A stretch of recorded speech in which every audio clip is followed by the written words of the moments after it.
Hello friends, welcome to movies factor. और आज की इस वीडियो में मैं एक्सप्लेन करने वाला हूँ मूवी 7 पाउंड को। मूवी की शुरुआत में हम एक शख्स को देखते हैं जो कि पुलिस को कॉल करता है और बताता है कि एक शख्स सुसाइड करने वाला है। पुलिस पूछती है कि कौन सुसाइड करने वाला है। वो कहता है कि वो खुद करने वाला है और अपना एड्रेस वो पुलिस को दे देता है।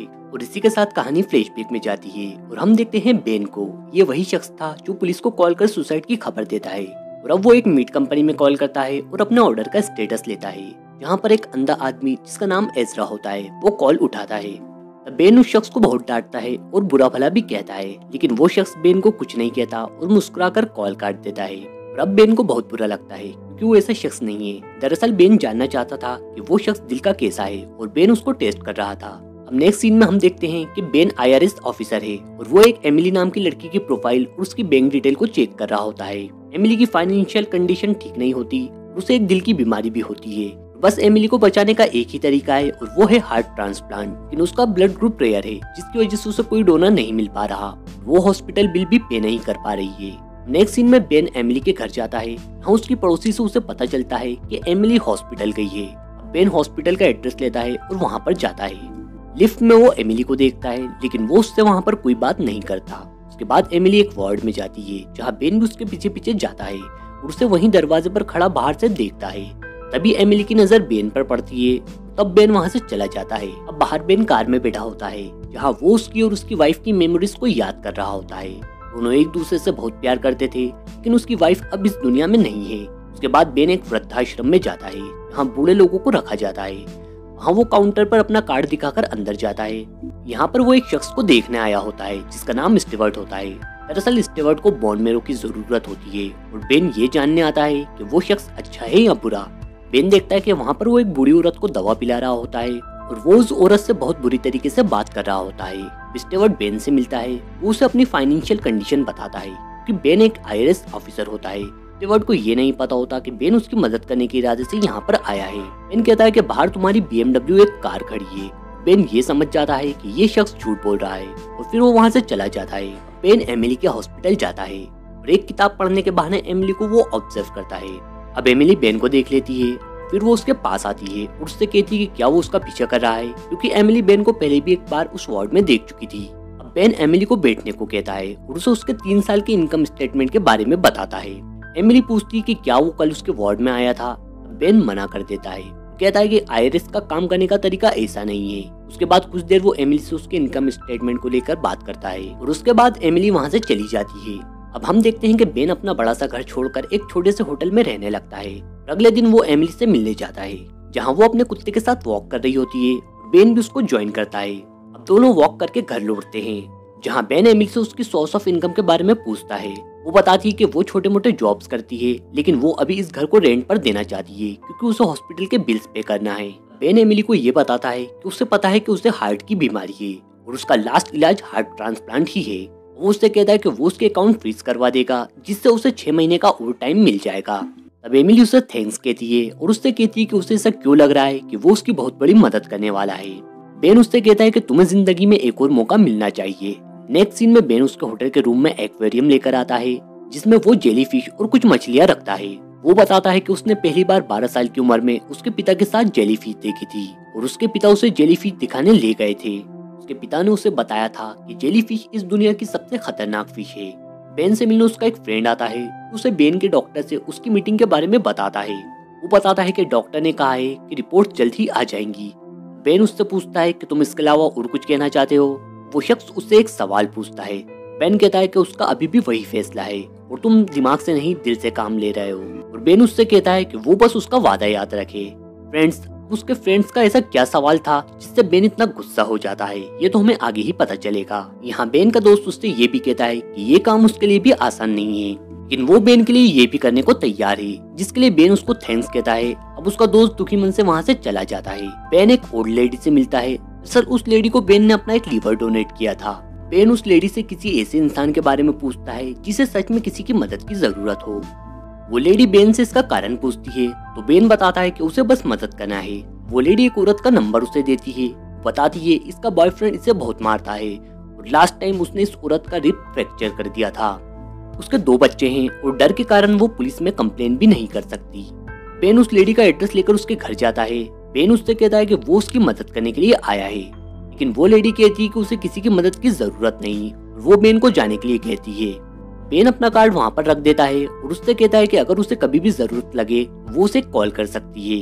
उसके बाद बेन जॉर्ज नाम के एक हॉकी कोच से मिलता है जो उसके प्लेयर्स के लिए स्कॉलरशिप का इंतजाम करता है। दरअसल जॉर्ज की किडनी फेल है, बहुत जल्द वो मरने वाला है। वो एक बहुत अच्छा इंसान है और तब बेन उसे अपनी एक किडनी डोनेट करने का फैसला करता है। जॉर्ज उससे पूछता है कि वो ये क्यों कर रहा है। बेन उससे कहता है कि क्योंकि तुम एक अच्छे इंसान हो। नेक्स्ट सीन में हम देखते हैं कि एमिली उसके डॉग को वॉक करवाते हुए बेहोश हो जाती है, जहाँ उसे हॉस्पिटल ले जाया जाता है। वो बेन को कॉल करती है और उससे कहानी सुनाने को कहती है, क्योंकि कहीं न कहीं वो बेन से इमोशनली कनेक्ट हो जाती है। अब बेन उसे कहानी सुनाता है और कहानी सुनाते सुनाते वो हॉस्पिटल आ जाता है, जहाँ वो देखता है कि एमिली अब सो चुकी है। बेन भी वहीं चेयर पर बैठे हुए सो जाता है। नेक्स्ट डे एमिली सुबह उठती है तो वो देखती है कि बेन सामने उसके चेयर पर सो रहा होता है। अब वो ये देखकर हैरान हो जाती है, क्योंकि उसे ये नहीं पता होता कि बेन भी उसी हॉस्पिटल में है। अब डॉक्टर एमिली के पास आती है और उसे बताती है कि तुम्हारे दिमाग का ब्लड सर्कुलेशन रुक गया था, इसलिए तुम बेहोश हो गई थी। तब एमिली पूछती है कि उसके पास कितने दिन बचे हैं। डॉक्टर कहती है कि ज्यादा से ज्यादा 1 महीना। डॉक्टर एमिली को एक पेजर देती है। वो एमिली को बताती है कि जब इसकी लाइट ऑफ हो जाए तो समझ जाना तुम्हारे लिए डोनर मिल गया है। अब ये सब पास ही खड़ा बेन सुन रहा होता है और वो ये सुनकर बहुत इमोशनल हो जाता है। वो एमिली के लिए कैफेटेरिया से कुछ खाने को लाने जाता है, लेकिन एमिली बहुत रो रही होती है और उससे कहती है कि वो उसके पास ही रुके, और तब बेन वहीं पर रुक जाता है। अब जब बेन उसके रूम पर होता है उसे उसी लेडी का कॉल आता है जिसकी मदद के लिए वो उसके घर गया था। बेन उस लेडी से मिलता है जो बहुत रो रही होती है। बेन उस लेडी से कहता है कि अभी तुम्हारे बच्चे को बहुत अच्छी लाइफ जीना है, और इसलिए वो एक एनवेलप और कार की चाबी उसे देता है और उस लेडी को कहता है कि तुम इस पते पर जाओ और अपनी जिंदगी की एक नई शुरुआत करो। अब जब वो लेडी वहाँ पर जाती है तो वो देखती है कि समंदर के किनारे एक आलीशान घर बना होता है। वो घर बेन और उसकी वाइफ का होता है, जहाँ बेन ने उसकी वाइफ के साथ कई मेमोरेबल मोमेंट्स वहाँ पर जिए थे, और अब बेन ने वो घर और उसके सपने उस लेडी को दे दिए हैं। अब एमिली हॉस्पिटल से डिस्चार्ज हो जाती है और उसके बाद वो बेन के साथ एक जगह पर घूमने जाती है। हालांकि एमिली बेन के बारे में कुछ भी नहीं जानती, लेकिन कहीं न कहीं वो बेन को पसंद करने लगती है और अब वो बेन को बताती है कि वो उसके सपने जीना चाहती है, पूरी दुनिया घूमना चाहती है। लेकिन हम सभी जानते हैं कि एमिली के पास ज्यादा समय नहीं होता। तब बेन उसकी तरफ बहुत प्यार से देखता है, मानो वो उससे कह रहा है कि वो उसके सभी सपने पूरे करेगी। अब बेन भी कहीं न कहीं एमिली से इमोशनली कनेक्ट हो गया है। नेक्स्ट सीन में बेन एक बच्ची को अपना बोन मैरो डोनेट करता है और उसके बाद वो एजरा को फॉलो करता है, जहां वो एक बार में जाता है और वहां वो देखता है कि एजरो पियानो बजाकर कुछ पैसे कमाता है। जहां अब बेन उसके पास जाता है और उससे सॉरी कहता है। यहाँ एजरा बेन को पहचान जाता है कि ये वही शख्स है जिसने उसे कॉल पर भला बुरा कहा था, एंड देन उसके बाद बेन वहां से चला जाता है। अब नेक्स्ट डे एमिली बेन को डिनर के लिए इन्वाइट करती है। बेन उसके घर जाता है, जहां वो डांस करते हैं, साथ में डिनर करते हैं और खूब इंजॉय करते हैं। अब बेन एमिली को उसके स्टोर रूम में ले जाता है, जहां बेन ने एमिली की वो प्रिंटिंग मशीन ठीक कर रखी होती है जिसे कोई मैकेनिक ठीक नहीं कर पा रहा था।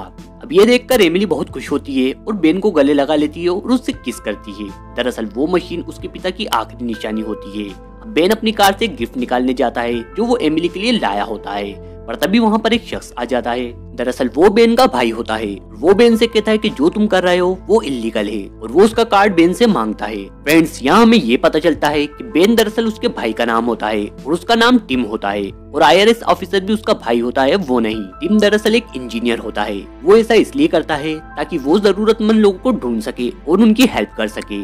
अब टिम एमिली के पास आता है और दोनों वहाँ पर इंटीमेट होते हैं। अब टिम उस पेजर को देखता है जो एमिली को उसकी डॉक्टर ने दिया था। अब टिम भागता हुआ हॉस्पिटल जाता है और डॉक्टर से पूछता है कि डोनर मिलने के कितने % चांस है। डॉक्टर कहती है कि बहुत कम। तब टिम अपने दोस्त को कॉल करता है और उससे कहता है कि उसने जो वादा किया था उसे पूरा करने का वक्त आ गया है। टिम उस अंधे आदमी को कॉल करता है जिसका नाम एजरा होता है, और हमने मूवी की शुरुआत में जिसे देखा था, जिससे टीम ने ये जानने के लिए बदतमीजी की थी कि वो कैसा इंसान है।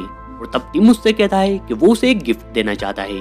उससे कहता है कि थोड़ी देर बाद तुम्हें एक शख्स का कॉल आएगा, वो जैसा कहे तुम वैसा ही करना, और कॉल काट देता है। अब वो अपने बाथटब को बर्फ से भर देता है। एंड फ्रेंड्स, अब कहानी वापस वहीं आ जाती है जहाँ से ये शुरू हुई थी, जहाँ टीम ने पुलिस को कॉल कर उसके सुसाइड की खबर दी थी। फ्रेंड्स, अब हम ये जानते हैं कि टीम ऐसा क्यों कर रहा है। दरअसल एक बार टीम उसकी वाइफ के साथ कार में कहीं जा रहा था और उसकी लापरवाही की वजह से उसकी कार एक वैन से टकरा गई थी, जिसमें एक ही परिवार के 6 लोगों की जान चली गई थी, और साथ ही उसकी वाइफ भी उस एक्सीडेंट में मर गई थी। इसी गिल्ट से निकलने के लिए बेन 7 लोगों को जिंदगी देना चाहता है, क्योंकि उसकी वजह से 7 लोगों ने अपनी जान गंवाई थी। हालांकि अब वो जिंदा रहना चाहता है क्योंकि वो एमिली से प्यार करने लगा है, लेकिन वो ये भी जानता है कि अगर वो जिंदा रहा तो एमिली मर जाएगी और वो ऐसा नहीं चाहता क्योंकि टिम ही एमिली को अपना हार्ट दे सकता है क्योंकि टिम का ब्लड ग्रुप एमिली से मैच करता है। अब टिम टब में लेट जाता है और जेलीफिश उसमें छोड़ देता है ताकि वो उसे काट खाए और उसकी मौत हो जाए। टिम टब में बर्फ इसलिए डालता है ताकि उसके मरने के बाद उसके ऑर्गन्स खराब ना हो। फिर इस तरह टिम अपनी जिंदगी 7 अनजान लोगों के लिए कुर्बान कर देता है एंड इस तरह एमिली को हार्ट मिल जाता है। उसके बाद बेन एमिली से मिलने आता है और उसे सारी सच्चाई बताता है। वो बताता है कि टिम ने उसे भी अपना लीवर दिया है। अब ये जानकर एमिली को बहुत दुख होता है। अब कुछ दिन बाद एमिली एजरा से मिलने जाती है जिसको टिम ने अपनी आंख डोनेट की होती है। उसे देखकर एमिली इमोशनल हो जाती है। उसका दिल जोरों से धड़कने लगता है क्योंकि वो दिल टिम का होता है एंड तब वो एजरा को गले लगा लेती है। फ्रेंड्स, इस तरह ये मूवी यहीं पर एंड हो जाती है। हालांकि मूवी को एवरेज रेटिंग्स मिली थी, लेकिन फ्रेंड्स ये अपने आप में एक मास्टरपीस मूवी थी जिसने लोगों को जिंदगी का सही मतलब बता दिया। तो फ्रेंड्स, अगर वीडियो पसंद आया हो तो उसे लाइक और चैनल को सब्सक्राइब जरूर करिएगा। Thanks for watching this video.